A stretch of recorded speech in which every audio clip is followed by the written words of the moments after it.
সূর্যগ্রহণ এবং চন্দ্রগ্রহণ কেবল ধর্মীয় বা সাংস্কৃতিক দৃষ্টিকোণ থেকে গুরুত্বপূর্ণ নয়, বরং জ্যোতিষশাস্ত্রের দৃষ্টিকোণ থেকেও এর তাৎপর্য অনেক। 2025 সালে ইতিমধ্যে 29শে মার্চ প্রথম সূর্যগ্রহণ হয়ে গিয়েছে, আর বছরের প্রথম চন্দ্রগ্রহণ হয়ে গিয়েছে 14ই মার্চ হোলির দিনে। দুইবারই ভারতে দেখা যায়নি, তবুও আশা ছাড়বেন না। চলতি বছরে আরও একবার করে একই মাসে সূর্যগ্রহণ এবং চন্দ্রগ্রহণ হতে চলেছে। 2025 সালে পরবর্তী অর্থাৎ দ্বিতীয় সূর্যগ্রহণ। 2025 সালে দ্বিতীয় সূর্যগ্রহণ আশ্বিন মাসের কৃষ্ণপক্ষ অমাবস্যায় 21শে সেপ্টেম্বর রাতে ঘটবে। এটি 21শে সেপ্টেম্বর রাত 10:59 শুরু হবে এবং 22শে সেপ্টেম্বর ভোর 3:23 পর্যন্ত চলবে। এই পূর্ণগ্রাস গ্রহণ নিউজিল্যান্ড, ফিজি, আন্টার্কটিকা এবং অস্ট্রেলিয়ার দক্ষিণাঞ্চলে দৃশ্যমান হবে। ভারতে এটি দৃশ্যমান হবে না, তাই এর কোনো ধর্মীয় তাৎপর্য থাকবে না এবং সূতককালও পালন করা হবে না। বছরের দ্বিতীয় গ্রহণ কন্যা রাশি এবং উত্তরা ফাল্গুনী নক্ষত্রে ঘটবে। এই সময় সূর্য, চন্দ্র এবং বুধ কন্যা রাশিতে থাকবে। মীন রাশিতে শনি তাদের উপর পূর্ণ দৃষ্টি রাখবে।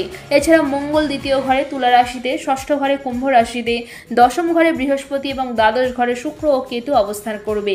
কন্যা এবং উত্তরা ফাল্গুনী নক্ষত্রের অধীনে জন্মগ্রহণকারী ব্যক্তিদের উপরে সূর্যগ্রহণের উল্লেখযোগ্য প্রভাব পড়তে পারে। সূর্যগ্রহণের তাৎপর্য কি? জ্যোতিষশাস্ত্রের দৃষ্টিকোণ থেকে সূর্যগ্রহণের একটি বিশেষ তাৎপর্য রয়েছে, কারণ এটি একজন ব্যক্তির জীবনে পরিবর্তন, শক্তির হ্রাস এবং আধ্যাত্মিক অগ্রগতির দিকে অনেক ইঙ্গিত দেয়। ধর্মীয় বিশ্বাস অনুসারে সূর্যগ্রহণের সময় ধ্যান এবং পুজো করা বিশেষভাবে উপকারী বলে মনে করা হয়।